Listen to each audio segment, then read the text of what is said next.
உன்னுடைய நாவு பேணட்டும் சொன்னாங்க. இன்னைக்கு பல பேர் வாழ்க்கையில் அடிபட்டு போவதற்கு நாக்கு தான் காரணமாக இருக்கு. ஒரு மனிதனை உயிரோடு கொள்வதற்கும் நாக்கு காரணமாக இருக்கு. இன்னைக்கு நாக்க வைத்து பல விஷயங்களை கொட்டு விடுகிறார்கள், ஆனால் அதை மீட்ட முடிவதில்லை. இன்னைக்கு நாக்கு இருக்குன்னு பேர்ல என்னென்ன வார்த்தைகளை கொட்ட முடியுமோ சமூகத்துல கொட்டி மக்களுடைய உள்ளத்தை எடுத்து விட்டார்கள்.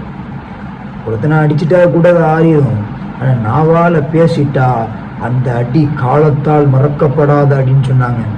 காலத்தால் மறக்கப்படாத அடி. நீங்கள் அடித்தது அவனை அல்ல, அவன் உள்ளத்தை அடித்து விட்டீர்கள். அவன் உள்ளம் பாழாகிவிட்டால் உள்ளத்தில் தழும்பு போன்று பதிந்துவிடும்.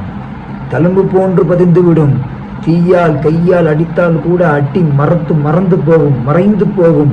ஆனால் நாவால் அடிக்கக்கூடிய அடி அவன் கல்வை